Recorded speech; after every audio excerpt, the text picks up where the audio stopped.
Hi, how are you? I'm just popping back in and I just had a little problem with my mic and headphones. I had to replace the headphones. They're not very expensive. I'm not, I'm not at that point where I'm spending much on equipment, but I want to make sure that the sound's okay so you can actually hear me. Okay, I don't know what I'm going to say. I did have a few things I wrote down this morning. I just keep getting that impulse to just allow whatever is to come out. So I am going to try and honor that as much as I can, because sometimes, as I find, our human self, our smaller self, because we have a much bigger part of us that is actually part of this story, part of this game. My human self can get in the way. Makes me think of being in a car behind the wheel and then going, nope, right, stop the car. Sorry, I'm laughing already because I've told myself this story before. And getting out and lifting up the hood, suddenly having superpowers and moving the engine out, getting in and going, right, I'm going to be the engine and I'm going to be the thing that moves the car. And if you think of it that way, that's pretty crazy. But when I relate it as I'm learning about who we really are and how this life experience really works, which is nothing really like what I was brought up knowing, which is really interesting, is like, how could we be so blind? But as more is being revealed, I am seeing that that has been part of our story, part of our evolution, though there has been a little hacking of the system along the way, or hacking of the experience and an implantation of a system. But I don't think that's what I was here to talk about. And now I've kind of forgotten again. There's that memory thing. So, yeah, okay, getting under the hood of the car and trying to be the engine. But I don't think, and I'm pretty sure you'd agree, I don't think we're meant to do that. We're actually not an engine, this part of us. We are meant to be behind the wheel and also steering the wheel, but maybe listening to, oh, this is new, our GPS that can see everything ahead and knows where the pitfalls are and the potholes and where the actual beautiful, wonderful places that we want to go and where the other places are that we don't want to go. But often we don't listen and we're like, right, I'm going to work it out myself. But that is not the way we're meant to do it, because I don't think we're meant to just be fully our higher self and fully in spirit, because if that were the case, we would just go back from whence we first came from. So it is meant to be a beautiful dance together with a human vessel. Some people call a meat suit. I don't know. I have said that term sometimes, but I don't know. I don't really connect with the word meat. And I think I'm about to segue. Let's hope I can get back to where we started. I need to write something down maybe to remind me. So I was talking about a unison. I'm going to write that down. Unison of human and higher self. So I can come back to that. But the segue was, I remember when I was younger, probably a teenager, so that's quite a few decades ago now, going to the supermarket, to Woolies, and just seeing the rows of fridge section with all the different cuts of meat and little packages with plastic and prices on, saying this is lamb with rosemary or this sort of cut. And I just suddenly felt so sick because I saw the animals that these cuts of meat were, and I feel that perhaps we've become very detached when we do it that way, and we go in and suddenly what once was a life running around in the fields is now a package in cling wrap with a price tag on, and it somewhat detaches us from where that meat, I think that's why I don't like the word meat, came from. So I'm mostly vegetarian. I've not been vegan. I actually call myself, if I'm to give myself a tag, I don't like calling myself anything really. I don't like giving tags and putting myself or others in boxes or being judgmental. Like, I'm not judging or criticizing anyone else because we're all on our own journey. But I do sort of tend to lean towards being a flexitarian, which is mostly, I think, as a flexitarian myself, I'm mostly plant-based, but I will occasionally eat meat, and if I do, it's normally fish or sometimes chicken. But I feel when my body needs that, it kind of almost calls out for it. But it's actually not very often. It's not very frequent. It's not a weekly thing. But I feel like it's important to listen to your body. But I do feel like perhaps we should consider being more mindful and conscious that the meat in our supermarkets was an animal, a living being, living, breathing being. And I do think, oh my goodness, I don't even know if I'm going to get back to my little note now. That might have to be in another video. We'll see. But I think that, we become so detached, and the way we actually farm animals predominantly these days is just abhorrent. It's horrible. And obviously a lot of the RSPCA in Australia here, and a lot of organisations that have come in to protect animals, the amount of farms that they go into and the conditions for the animals. I'm actually feeling really sad as I'm talking about this, but I'm going to anyway, because sometimes you just need a different perspective planted like a seed, and then you can then consider it yourself. But if you don't have information, sometimes we can be blissfully ignorant. So like battery hens and the conditions a lot of pigs can be in, where they never make it out of this little pen, and their babies are taken so early, and we just see them as something to consume. But they are live. They are alive. And I also had this other thought, and this is a really big thing actually, and it is related to something in our life that most people don't know about. So I don't want to actually get too much into it. I will skim the surface, even though I'm not really a surface skimmer.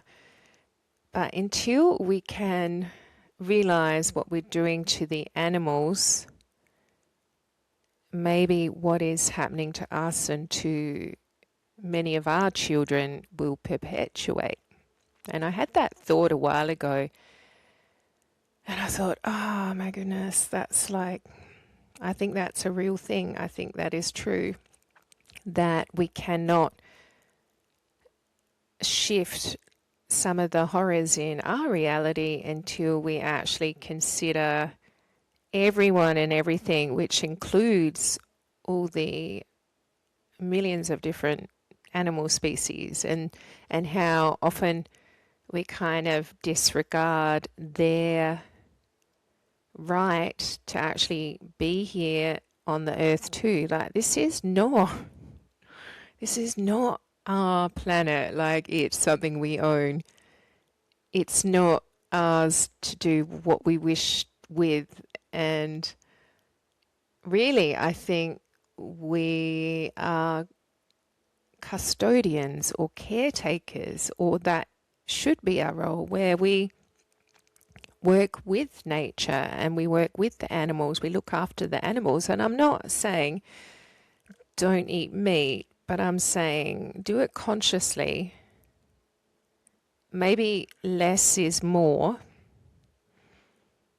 Perhaps if you are having meat, just think of the portions. And I think the worst thing I've seen if I've gone to restaurants is when people are served up huge amounts of meat and then they don't eat it and it goes in the waste. It may go into some sort of compost, I don't know.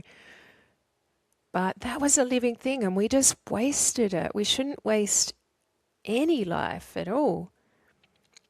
And it does. It makes me feel not good. And I can actually feel it in my heart now. And I do feel like crying. I don't want to right now. I might later. Or if I do, I'll just stop the video. But I think we need to actually consciously go, okay, what are we doing? And if we are consuming these beautiful beasts of the earth, we should really honor them and in our farming practices give them the very best, wonderful, beautiful life while they're here for that period of time, and make sure the babies get to have that beautiful connection with their parents. And when it gets to that time, let's not line them up in a big line where they can see ahead what's going to happen to them. Can you imagine the fear? And then the fear goes into their body. Because remember, we're all energy, goes into their body, and then people eat the fear meat. Wow, I had no idea I was going in this direction this morning. But that is like the energy of the animal in those last days. And if it is traumatized and in fear, that is then being passed on to the people who consume said meat. And maybe that is part of why we are so traumatized and we are in fear in our world. And when we're in fear and trauma, it's really hard to get ahead. It's really hard to create. It's hard to get into your higher vibrations where anything is possible. Let me just pause for a moment. Am I meant to say anything else? Because that kind of took me by surprise. I did not know I was going to say that. I'm sorry. I'm sorry if you're watching this and you might not want to hear that. You can click off. That's fine. If you are still listening, at least perhaps consider that in your life experience, in your life reality. Like, how would you like to honor yourself and honor all other creatures in this life experience? Because I don't think we're getting it right at all. I mean, no, not at all. We have a lot of beautiful things going on in the world. There's so many beautiful people. Well, you know what? Everyone is. Everyone is a beautiful divine soul. It's just sometimes in our life experience we can get lost along the way, and we can get layers. And I found I've had layers that I've been shedding, especially over the last well, it's hard to say. It sort of happened in waves and in cycles. I would say if I was to kind of point out years that stand out for me, I'd say 2008, 2012, 2020 was a big one. And it's just been growing and growing, and there's been more realization, more things coming to the light, more growth. But within that growth, it's like birthing. It's painful. It can be painful when you're birthing into something new from what you were. And in that birthing, it's like that you can feel the contractions. And every time I've gone through this sort of expansion, evolution, it has been painful. It hasn't necessarily been easy, but in reflecting back on those times, I wouldn't be able to change them because it took me to a new level of understanding and experience that I really don't want to go back where I was. So I accept that it hurt, it was painful, and at times you lose people in your life because they no longer resonate with who you are. And that's just part of the process. But on the other side, it's like when you do give birth, that beautiful little new baby in life, and that could be an actual child in your life or an idea or that expansion of self comes through, the pain is just gone and there's just elation and relief and just love for everything and everyone. So it is worth it. And I think on that individual level, that is beautiful. And where we are now in the world, I think that's why it is quite painful, because we are evolving and we are expanding. We are going through contractions. But once we get to that point where this new beautiful baby world is born, we are going to be so elated, and we'll look back and go, you know what? Holy moly, that was worth it. That was worth what we went through. So where we are now, if you are struggling, just keep centering yourself. Make sure you do ground and go out in nature and breathe. Breathing, grounding, being in the sun gazing is a big one for me, for everyone. And clearing the mind so you can allow your higher self. Oh, that's where I started. So the higher self and the human self working in unison, because we don't want to actually just go fully back to spirit, to our divine source being, because then we're actually not having this experience. And this is the experience of a lifetime. The greatest game we will ever play is the one we're in now.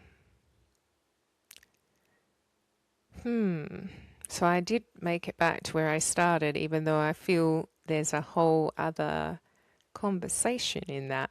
I'm going to leave it here.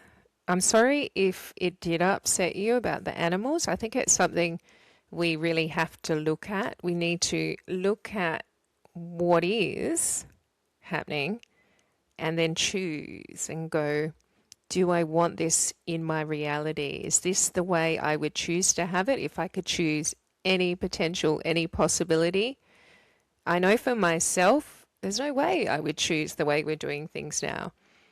Absolutely not. So I will pivot and start imagining, well, what is it and how does it look in the world that I want to birth, that I want to be in? How do we treat the animals? How do we treat each other? What does it look like, smell like, taste like, feel like? And then, because everything is created in energy first, everything starts with a seed of a thought, and it actually starts building in the etheric. And then when we actually connect with our higher selves and guidance, that's when we, through inspired action, actually create it and create the world that we want. Okay, I'm out, I'm done, I'm popping back out. Thank you if you ever make it to the end. I don't know. I don't know if people might have a click on and disappear.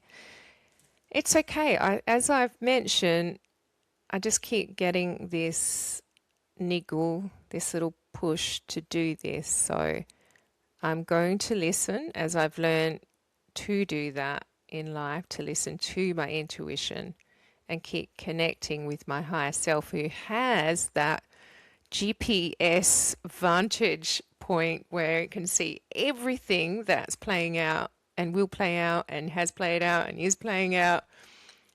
And I don't want to get under the hood and try and be the engine. I think that's a bit silly, so I'm not going to do that. But I am going to go about my day, and I will pop back in another time. Wherever you are, I hope you're having a beautiful day, arvo, evening, morning. And I'm sending much love to all. Mwah.